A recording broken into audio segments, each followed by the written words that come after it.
سرجي اصل خبره دا و چې هغه دا خبره وکړه چې موږ د افغانستان یو او دلته زموږ هغسې خلک نشته څنګه چې تاسو دلته کې میشته او په کم شکل ژوند کوئ غیر چاپېره باندې خپل خلک یي موږ کو ډېر کوشش وکړو نو اکثر دا پوډریان یا دا ګن بلا به د بیې راشي وینه به ورکړي نو موږ له خپله وینه پکار ده پاکه وینه نو ما ورته وویل چې بھائی د الله د رضا دپاره به زه درځم ته 10 کسان وی زه به 50 درولم زه به 100 درولم چې څومره رانه کېږي ښه د زړه دې خلاصه تلي او بلکل د الله د رضا دپاره تلي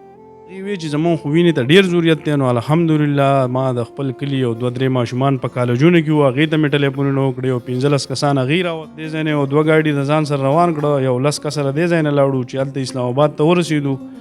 او هغه افغانستان والو وروڼو موږ ولیدو په هغې هسپتال کې هغې هم ډېر خوشحاله شو چې په دې پردي وطن کې په دې پردي ملک کې زموږ داسې غمخور او داسې خواږه ملګري شته دی کفایت خان صاحب ماته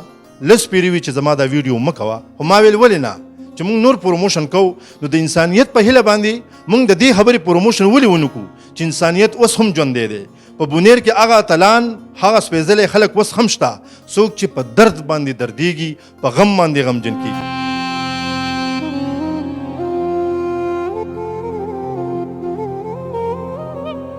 بسم الله الرحمن الرحیم السلام علیکم اقبال محسن یم او د لټون ونیر سره حاضر یم دا خپل پروګرام آغاز به د رحمت شاه سایل صاحب د یو شعر نه وکم چې دا بیله خبره ده چې هیڅ چا هم اونچک نه کو فکر د سپرلی هسې سمسور دی په دې خاوره کې کتونکو ضلع بونیر د علاقه سلرزي او په بازرګي کلي کې ولاړ یم نننۍ خپرونه زما دپاره هم او زموږ د بونیر د خلکو دپاره ډېره د لوی ویاړ خپرونه ده او هغه ځکه چې که تاسو وګورئ نن سبا پروموشن کېږي د شرابو د نازیبا شیانو د ټیک ټاک د لارې وغیره وغیره وغیره نو ولې نه چې نن موږ پروموشن وکړو د انسانیت په هیله د یو داسې انسان په هیله چا چې په دې روژه کې د یو داسې مجبوره او د یو داسې لاچاره او د داسې غمځپلي رور سره مدد او کومک کړی دی چې د اسلام آباد په یو هسپتال کې زموږ د افغانستان د سیمې یو ورور د کینسر په مرض باندې پروت دی هغه د بازرګي کلي زمونږ یو ورور ته ټلیفون کوي چې زه ډېر زیات په کشمکش کې یم یو طرف ته رور ته ګورم بل طرف ته مرګ ته ګورم بل طرف ته انسانانو ته ګورم چې زما سره په دې وخت کې څوک مرسته وکړي زمونږ د بازرګي کلي یو شخصیت چې هغه زمونږ دپاره د ویاړ شخصیت دی کفایت الله خان نامه لري هغه سره به خبرې کوم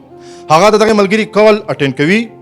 او هغه ورته دغې طرف نه جاړي چې زما رور د کینسر په مرض باندې مبتلا دی او د وینې ورته سخت ضرورت دی کفایت ته تپوس کوي چې څومره وینه پکار ده هغه ورته وایي چې تقریبا د 10 ډراپو نه واله تر د 20 ډراپو پورې کفایت خان راپاسي په دې روژه کې خپلو ملګرو درد ته ځي او هغو ته سوال کوي چې نن زما د یو افغاني ورور د سختې د لارې ملګرتیا پکار ده راځئ چې هغه له لاړ شو او د هغه د رور دپاره وینه ورکړو 2 ګاډي کوي د 50,000 والا د 1 لاکه پورې دغه خرچه کېږي او په دغې روژه کې چې هغه ورته ویلي چې روژه ماتي نه مخکې تاسو راورسئ او هغه ستر اسلام آباد ته د بونیر نه روانېږي او دغه ملګري بیا یو هلته هغه له د هغې ورور دپاره وینه ورکوي وینه خو ډېر خلک ورکي دا زه منم خو چونکې په روژه کې او بیا 10-15 ډراپه وینه او بیا په داسې حالاتو کې چې د روژه ماتي نه مخکې به تاسو رارسئ څومره ګران کار دی نن زه راغلی یم د کفایت خان صاحب خواله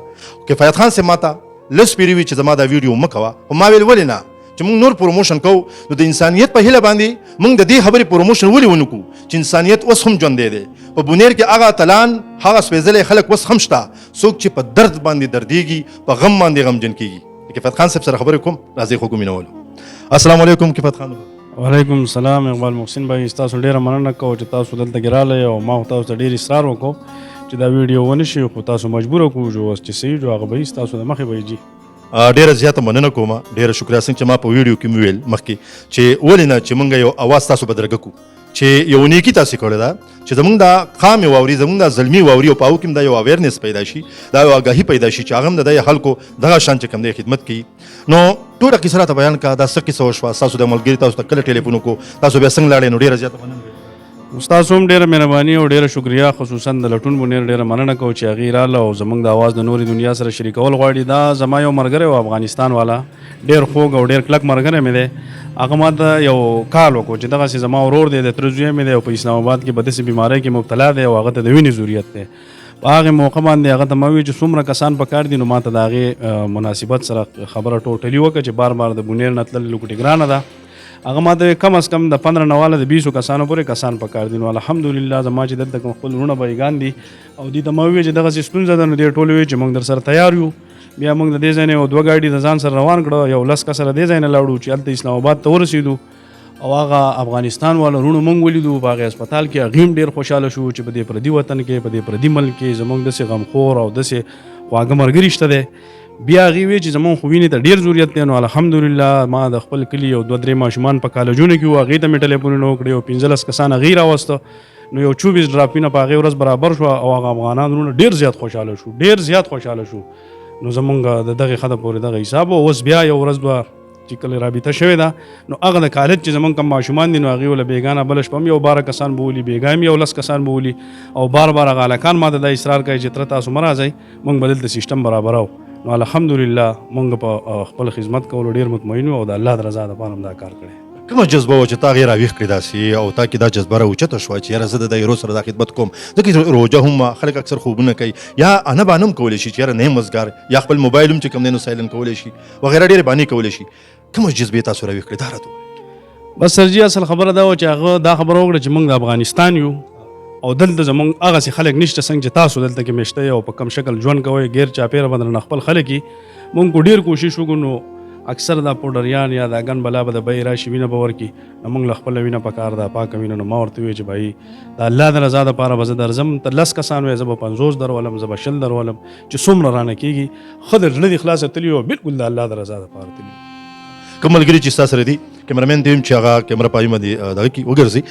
چونکې دې سره نور ملګري مو په دې موقع باندې ونه چونکې ما ته کفایت صاحب غاړه نه کېښوده او ما چونکې په زور راټینګ کړو نو نور ملګري لا نشته. بلکې دا کوم چې ولاړ دي دي نو به کوم زه پوښتنه کوم کفایت خان صاحب چې راتلی واپس نو د هغې ورور په سترګو کې د خوشحالي ولیده؟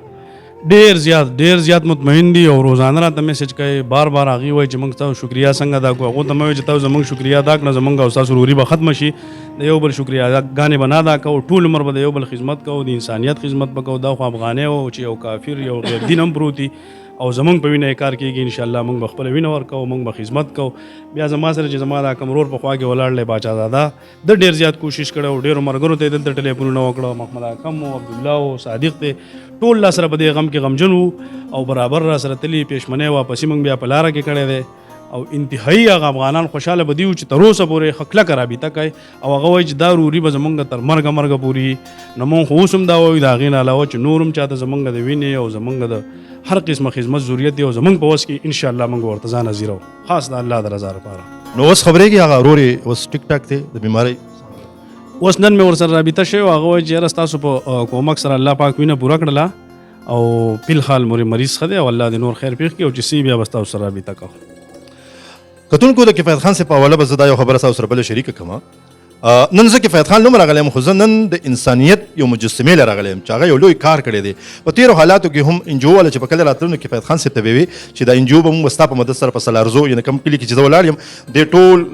دې کلي ته به شمول نور کلي دي ورسره هغې ته سالارزې وي. نو په دې کې هم د انجو د لارې هم کفایت خان صاحب ډېر زیات چې کوم دی کومک کړی دی او دا دوی چې کله اسلام آباد ته تلل نو ما ته پکې هم کال کړی و خو چونکې زه په یو رمضان پیکج کې مصروف وم نو ما کال بیا نه دی اټینډ کړی چونکې وروسته ما رابطه وشوه خو دوی بیا تللي وو. کتونکو د دوی سره چې کوم بل ملګری تللی و اکرم خان صاحب د هغه سره هم یو څو خبرې کوم. السلام علیکم. وعلیکم السلام محسن صاحب. اکرم صاحب تاسو هم تللي و سره که نه نو ته راسره هم خپل خیالات یاره مونږ خو کفایت راته وي چې زه دغه شان یو ملګری بیمار دی وینې ورکولو ضرورت دی ته مونږ په هر ټایم مونږ تیار یو مونږ ورسره لاړو 2 ګاډي هغه وینه مونږ ورکړه سالته کې ملګري وو او هغې وینه ورکړه نو الله رحم دی هغه کار وشو. جی کتونکو خپرونه راغونډوم په اخر کې به د کفایت خان صاحب نه اخرنی پیغام چې خپلو مینوالو ته کتونکو ته شازلمو ته چې نن سبا څومره کړکېچن حالات دي نفسا نفسي ده ځانځاني ده څوک د چا لپاره وخت نشي ورکولی. کفایت خان صاحب ته ویم چې څه پیغام لري د خلکو لپاره؟ چې کفایت خان بس تاسو ډېره مننه کوو او زما خو خپله دا رایه ده خپل مې ملګرو ته وي د افطار پارټۍ په حواله سره مې ټولو ملګرو ته وي چې د افطار پارټیانې لږ کمې کوي د دې په حواله د غریبانانو درد د ځان سره راوړئ چې کومو خلکو داسې خلک دی زموږ په دې علاقه کې چې د روژه ماتې وسې نه کېږي او هغې له مونږ کور ته د افطاري ورسوو نو دا به ډېره ښه او تمامو پښتنو ته تمامو انسانیت ته ټولې دنیا ته دا آواز کوو چې د چا سره لږه ډېره نیکي وکړئ الله پاک په دله د هغې سیله درکوي. ډېره زیاته مننه کفایت خان صاحب. زه بشمول ستاسو کفایت خان صاحب ته سلوټ کوم چې هغه د بنیان نوم روښانه کړی دی، ډېره لوی نیکي کړې ده. یو خبره بله کوم، تاسو به وایئ چېرې دا خو وینه موږ هم مطلب نور دلته چې څوک دا وینې ګوري وینې ورکوي، زه هغې هم اپریشیټ کوم، خو د دې وینې ورکولو د دې خدمت کولو نوعیت ډېر زیات بدل دی چې هم روژه ده او هم ستر اسلام آباد ښار چې 4-5 ګنټې لار ده ورته، او بیا په دغه روژه کې هغه ورته وایي چې روژه ماتې نه مخکې تاسو راورسئ، او بیا یو ډراپ نه 2 نه بلکې 10 12 15 ډراپ، او هلته بیا نور وینه هم کتل شي، او دی د دې ځینې سره د ملګرو په 2 ګاډو کې دا څومره سخته خبره ده، بلکې دا د انسانیت په هیله څومره لویه خبره ده. نو زه ویاړ کوم او زه کفایت صاحب ته سلوټ کوم چې تا ډېر لوی کار کړی دی، تا د ضلع بنیر نوم روښانه کړی دی، او الله پاک دې وکړي چې د کفایت خان صاحب په شان په هر کور کې یو کفایت پیدا شي. زه ستاسو ټولو ډېره زیاته مننه کوم. په یو شعر سره به خپله خبره راټولوم چې